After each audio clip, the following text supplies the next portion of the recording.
Bismillahirrahmanirrahim. Alhamdulillahirabbil alamin arrahmanir rahim maliki yaumiddin. Iyyaka na'budu wa iyyaka nasta'in ihdinas siratal mustaqim siratal ladzina an'amta 'alaihim ghairil maghdubi 'alaihim waladdallin amin.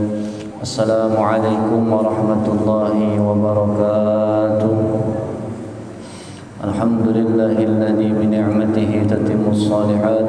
Wassalatu wassalamu ala sayyidis sadat wa ala alihi ahlil fadaili wal karamat. Allahumma salli wa sallim ala sayyidina Muhammad wa ala ali sayyidina Muhammad. Qalu subhanaka la ilma lana illa ma 'allamtana innaka antal alimul hakim wa tub 'alaina innaka antat tawwabur rahim wa 'afina wa'fu anna bi rahmatika ya arhamar rahimin. Adada kulli harfin kutiba wa yaktabu abadal abidin wa dahran dahirin wa thumma amma ba'd. Alhamdulillah, puji syukur kepada Allah Subhanahu wa ta'ala. Kembali di malam hari ini kita dikumpulkan oleh Allah di tempat yang mulia. Mudah-mudahan kemuliaan itu diberikan kepada kita semua yang hadir pada malam hari ini. Terlebih dahulu kita niat bersama-sama i'tikaf di dalam ini masjid. Nawaitu an a'takifa fi hadzal masjid sunnatan lillahi ta'ala. Dalam hati sahajaku beriktikaf di dalam ini masjid sunnat karena Allah Subhanahu wa ta'ala.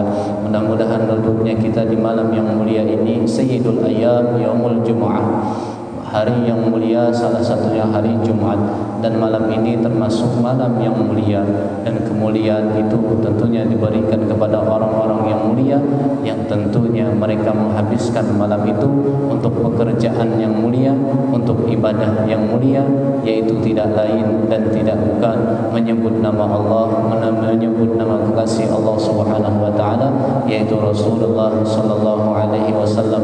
Salawat serta salam selalu tercurahkan kepada junjungan kita baginda Rasul sallallahu alaihi wasallam. Mudah-mudahan kita kelak dilihat oleh beliau, kita kelak yaumul mahsyar dipanggil oleh beliau, kemudian dimasukkan dan diberikan syafaat dan dimasukkan ke dalam surganya bersama beliau. Amin ya rabbal alamin. Juga yang kita doakan tadi almarhumah Arba'iyah binti Haji Muhammad Taufiqur Rahman, dan juga almarhum orang-orang tua kita yang telah mendahului kita, saudara kita, siapapun dia, mudah-mudahan diluaskan kuburnya dan kelak dibangkitkan, dimasukkan ke dalam surganya Allah Subhanahu wa ta'ala. Amin ya rabbal alamin. Melanjutkan kajian kita yang telah lewat. Kita kemarin ada satu pertemuan yang kita khususkan, yaitu pembahasan masalah kurban. Sekarang kita akan melanjutkan pembahasan kita tentang masalah sujud. Kemarin kita ketahui bersama, kemarin ketika turun dari sujud ada dua faktor utama yang bisa kita gunakan. Yang pertama, orang yang sujud boleh menggunakan tangan, dan yang kedua, orang yang sujud boleh menggunakan lutut. Artinya kita tinggal memilih yang mana. Tapi di dalam mazhab Syafi'i beliau memilih yang menggunakan lutut ketika orang tersebut tidak ada uzur, artinya tidak ada penyakit atau segala macamnya, maka disunnahkan menggunakan lutut. Kemudian ujar Sidin di dalam kitab ini, kemudian ketika sujud tadi, yang pertama syaratnya meletakkan dahi ke tempat sujud. Yang kedua, mengenai dahi akan tempat sujud dengan berat kepala. Perhatikan kalimatnya, dengan berat kepala, bukan ditekan. Jadi seperti ini. Ini sejadah. Ketika pian menempelkan, berat tangan pian segitulah beratnya. Kenapa ini harus kita perhatikan? Jangan sampai ulun mohon maaf, ketika pian sujud malah menjadi bekas di dahi pian. Bukan seperti itu yang diajarkan Nabi SAW. Akan tetapi berat kepala pian itu seberapa ada? Kalau sampai 3 kilo kalau berat kepala itu. Jadi kalau menempel gini, ini menyentuh namanya. Bukan seperti itu sujudnya Rasulullah. Tapi sujud Rasulullah seberat kepala pian saja. bukan ditekan. Dan ingat, ketika bangkit dari sujud itu posisinya ini kepala diangkat, bukan digesek ke belakang. Karena ada beberapa orang ketika sujud dia naik bukan mengangkat tapi menggesek. Dan itulah akhirnya, mohon maaf, ada timbul di sini. Apa ngaranya tuh? Bekas. Kalau di Al-Qur'an ada simahum fi wujuhihim fi athari sujud. Itu artinya bekas, ada bekas di wajah mereka ketika sujud. Ingat kalimatnya, jangan tafsirkan menggunakan akal kita. Lihat tafsirnya, tafsir Ibnu Katsir mengatakan bahwasanya dimaksud dengan bekas sujud, orang yang sujud pasti mukanya bercahaya. Kenapa bercahaya? Otomatis orang yang senang sujud otomatis senang sholat. Itu kaidahnya, logikanya.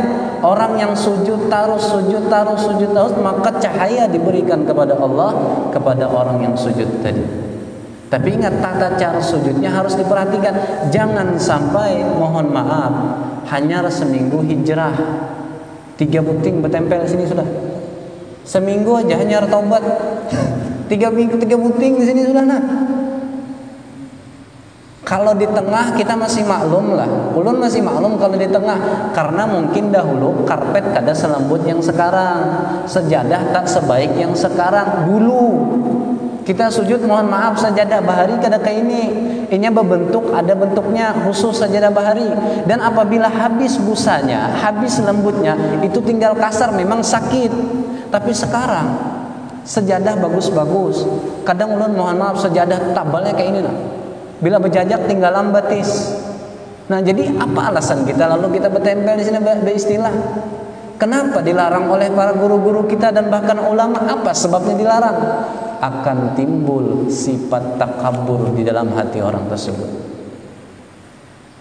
Bayangkan pian, hanya hijrah taubat seminggu atau sebulan 3 bertempel, tiba-tiba bertamu kawan asal nang kupiah kayak ini jabah hari nah. Melihat 3 nang tempel kayak ini nang. Memusut pulang berjalan beristilah. Kenapa? Timbul rasa ujub, karena setan itu suka bermain kepada sesuatu yang memang itu jalannya. Tapi ulun mohon maaf, amun yang sudah terjadi bahari mungkin karena memang bahari sejadahnya kada masalah. Kita nang hanyar jangan sampai terjadi, apalagi begesek segala macam. Begesek yang tadi jerulun ditekan, hanya berat kepala buhan pian saja, bukan menempel seperti ini, bukan, tapi berat kepala saja. Itu yang kedua. Kemudian ujar sidin, yang ketiga, pinggang itu lebih tinggi daripada kepala dan bahu. Jadi mendongak kayak ini, bukan kayak apalah.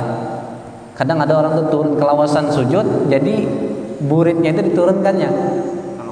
Nah, talukub. Nah, ke bahasa sini Inggrisnya itu talukub dan sidin. Bahasa Inggrisnya talukub, ya kan? Untuk murab lain setelah pangkurap itu lain ulang itu haram. Nah, itu. Yang keempat, meletakkan sebagian lutut, tapak tangan dan perut jari. Ini artinya di dalam sudut itu kan ada 7 anggota.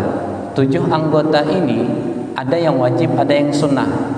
Kemudian jadi yang kelima, meletakkan sebagian perut jari. Kemudian ketika sujud sunat meletakkan hidung dan mengata subhana rabbiyal a'la wa bihamdi. Di dalam sujud ada 7 anggota. 7 anggota ini kada boleh tertutup satu saja, dahi saja. Tangan boleh tertutup, tapi makruh bila kada uzur. Bila uzur boleh, contohnya pian tulak ke kutub utara, wadah yang dingin tuh, otomatis bersarung tangan. Kalau supaya hindar dingin tadi, maka boleh pian bersarung tangan. Atau mohon maaf, ada petugas yang memangnya berjaga supaya menghindari dari penyakit, bersarung tangannya sembahyang, sah saja sholatnya. Kemudian berkaos kaki, karena itu hukumnya sunnah. Tapi bila kededa udzur pian menutupnya makruh. Ibu-ibu memengkena, itu kan otomatis inya pasti tertutup oleh mengkena tangan tadi. Maka menutupnya tadi tidak dikatakan makruh. Kenapa? Karena ibu wajib menutup tangannya. Wajib menutup, dan yang kada boleh itu dahi kada boleh satu pun benda yang menempel kecuali daripada udzur.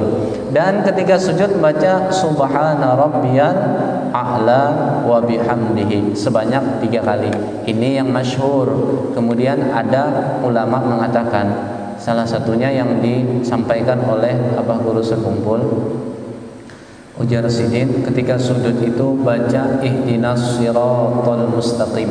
Pada sujud terakhir baca ihdinas siratal mustaqim. Berapa? 7 kali. Sebanyak 7 kali. Fadilatnya orang yang mengamalkan membaca ihdinas siratal mustaqim, kata guru ulun waktu belajar, satu, orang tersebut, mohon maaf, bila ia berjalan, artinya kehidupan dunia ini sempat tersesat, ketika ajalnya mungkin sedekat lagi sampai, maka orang tersebut akan dipeliharakan Allah kembali ke jalan yang lurus. Karena ihdinas siratal mustaqim itu artinya tunjukkanlah aku jalan yang lurus. Yang lurus artinya jalan yang bujur meniti ke surga, bukan jalan yang salah. Andai kita semasa hidup ini mungkin kita khilaf, mungkin kita hendak terjerumus atau terjerumus ke maksiat, kemudian tiba-tiba ajal kita hanya sebulan lagi atau 3 minggu lagi, maka Allah akan menuntun kita, memberi hidayah, akan menuntun ke jalan yang lurus. Itu yang pertama, fadilahnya dibaca 7 kali. Jangan laju-laju. Artinya tunjukkan aku yang jalan yang lurus. Artinya ketika kita baca ihdinas siratal mustaqim, ihdinas dalam hati, tunjukkan ulun jalan yang lurus, tunjukkan ulun jalan yang lurus. Jangan terbalik. Tunjukkan aku jalan yang lurus, tunjukkan aku jalan yang lurus. Jangan gitu ya kan? Tetap balik. Ihdinas siratal mustaqim. Yang pertama, fadilat yang kedua, orang akan diberikan orang tersebut kasyaf. Kasyaf itu artinya tembus pandang. Kan pernah lah pian beelang wadah wali.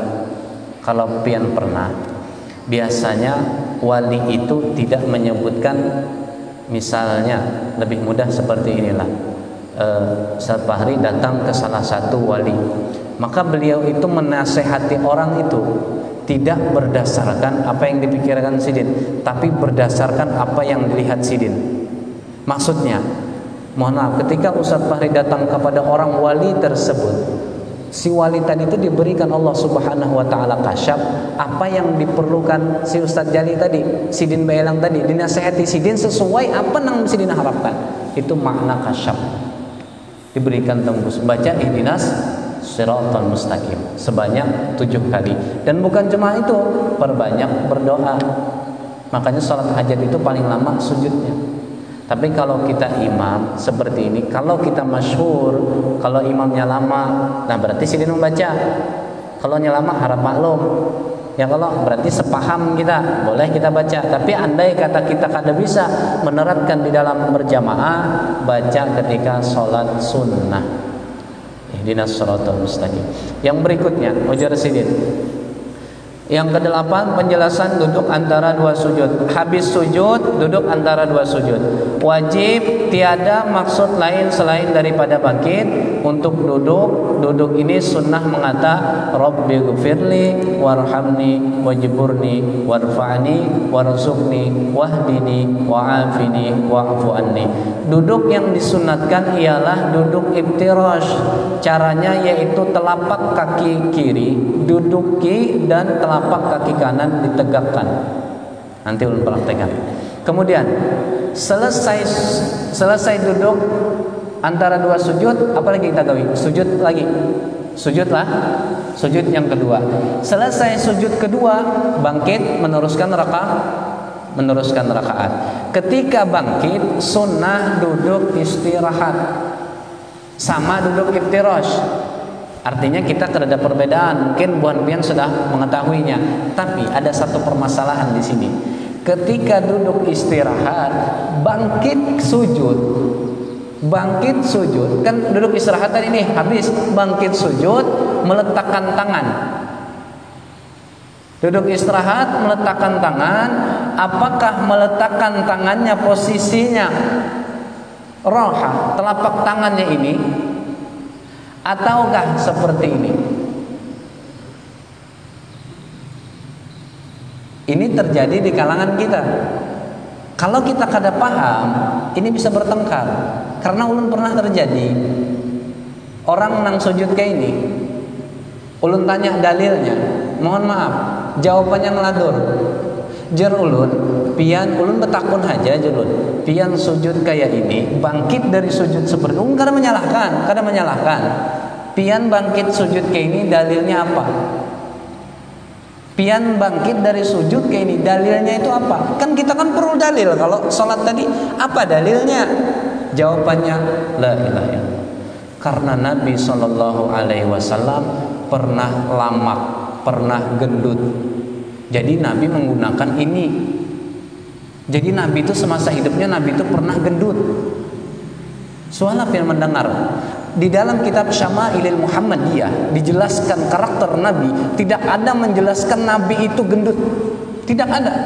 Artinya dalil itu diada-ada. Dalil itu diada-ada. Jadi orang mendengar, ketika orang praktekkan, memang kalau dipakai nyaman. Tapi sesuatu yang nyaman, tidak ada perintah Nabi, kita tidak boleh memakai. Tapi kita memakai sesuatu yang ada dalilnya. Nah, singkat cerita, ketika seperti ini bangkit, ada tidak dalilnya? Dalilnya cuma ada satu di kitab. Namanya Sifat Salat Nabi karangan Asy-Syaikh Albani. Itu aja kitab yang pernah ulun baca. Satu kitab, nama bangkitnya Al-Ajin, seperti orang Ma'adon. Jadi bangkitnya seperti ini. Bangkitnya seperti ini. Dan ulun mohon maaf, kalau memang pian bangkit seperti ini, ada yang seperti ini silahkan, karena pian berpegangan dalil dan sebelah pun berpegangan dalil. Nah, yang semestinya menurut Syafi'iyah, menurut jumhur ulama, ujar beliau di dalam kitab Fathul Mu'in dijelaskan bahwasanya orang yang bangkit daripada sujud tadi menggunakan apa? Telapak tangannya. Menggunakan telapak tangannya. Bisa dicek di dalam kitab Fathul Mu'in. Kenapa sih ulun jelaskan? Karena ulun mohon maaf, ulun beberapa hari ini melihat berita di luar negeri. Jadi kalau kita biasa kan Indonesia kan beritanya nang gitu-gitu aja, paham ya. Jadi ulun ada baca berita luar negeri. Oh, harap bisa bahasa Inggris lah. Kadanya bahasa Pakumpai juga luar negeri itu. Ya kan, bahasa Pakumpai juga. Cuma tengalih sedikit. Jadi di situ dijelaskan ada Syekh Muhammad Habib Ali Muhammad Jupri, kata beliau, di luar negeri sana itu orang yang berbeda pendapat itu langsung dikatakan kafir. Lihat dahsyatnya. Kada sepemahaman dengan inya langsung kafir. Berarti orang kafir ini masuk neraka. Kalau masuk neraka. Kemudian ujar Sidin, ISIS itu kata beliau membunuh orang lagi sholat. Orang sholat dibunuh. Kenapa? Karena tidak sepemahaman dengan si ISIS tadi. Itu yang dikhawatirkan para ulama kita. Oh, itu di luar negeri Ustaz, jauh. Sesuatu yang jauh itu bisa mendekat. Dulu, mohon maaf, dulu ulun belum pernah mendengar orang yang membunuh anaknya atau bayinya. Dulu itu hanya terjadi di ibu kota. Itu hanya terjadi di ibu kota Jakarta. Sekarang terjadi di kota kita. Artinya sesuatu yang jauh itu bisa mendekat. Kita harus paham. Oh, yang ini kayak ini. Oh, kita kayak ini. Oh, neng kayak ini pakaiannya. Nah, kita mengikut siapa? Mazhab Asy-Syafi'i. Itulah kenapa ulama menyusun supaya ikut metode. Ulun ini kada paham Ustaz, apa mazhab itu. Pokoknya ulun umpati guru aja sudah. Itu yang paling nyaman. Nah, itu penjelasan tentang bangkit. Kita menggunakan telapak tangan seperti ini. Secara logika, Bapak bangkit dari duduk kayak apa? Pasti gini kalau akan bangkit pada rakaat berikutnya. Berarti sama aja, rakaat kedua, rakaat ketiga tidak ada perbedaan. Kemudian ujar Sidin penjelasan yang ke-9. Disunatkan duduk pada tasyahud akhir, duduk tawaruk, yaitu duduk seperti duduk iftiras. Hanya kaki kiri keluarkan sebelah kanannya. Ya seperti kita rajin lah. Itu duduk tasyahud akhir. Kemudian yang ke-10 syarat-syaratnya, syarat-syarat sujud tasyahud akhir tadi. Yang pertama mendengarkan lafaz tasyahud akan dirinya. Orang yang baca tasyahud harus mendengarkan yang wajibnya. Bila ia kada mendengar, batal salatnya. Kemudian membacanya di waktu duduk. Yang ketiga memelihara huruf-huruf tasydid dan barisnya. Adapun lafaz yang wajibnya, ingat, yang wajibnya kada panjang. At-tahiyatul mubarakatus salawatut thayyibatu lillah. Assalamu alayka ayyuhan nabiyyu wa rahmatullahi wa barakatuh. Assalamu alayna wa ala ibadillahis shalihin. Asyhadu an la ilaha illallah wa asyhadu anna Muhammadar Rasulullah. Allahumma shalli ala sayyidina Muhammad wa ala ali sayyidina Muhammad. Itu bacaan tasyahud akhir yang wajibnya. Kama shallaita ala sayyidina Ibrahim wa ala ali sayyidina Ibrahim wa barik ala sayyidina Muhammad wa ala, itu sunnah. Bagus dibaca sunnah. Kemudian yang ke-11. Ini sudah akhir tadi, agak ulun cepat juga sedikit. Andai kata ada pertanyaan nanti bisa ditanyakan. Penjelasan salawat. Ini kan ada salawat. Syarat-syaratnya memperdengarkan lafaz salawat akan dirinya. Kedua, membacanya waktu duduk setelah selesai membaca tasyahud tadi. Yang ketiga, memelihara huruf-hurufnya dan baris-barisnya. Salawat itu pakai sajina atau kada? Ya ulama kita sudah banyak menjelaskan lah, guru-guru kita juga banyak menjelaskan tentang perkara Sayyidina. Allahumma sholli ala Sayyidina Muhammad. Jadi kalau ulama, itulah perbedaannya. Kalau ulama tasawuf di dalam mengambil suatu hadis itu dia menggunakan akhlak juga. Artinya ketika pian membuat Sayyidina, pian itu berakhlak lawan Nabi. Sayyidina sama aja ulun manggil bupati itu kan pian berakhlak juga. Kalau bapak bupati kayak itu juga sama aja.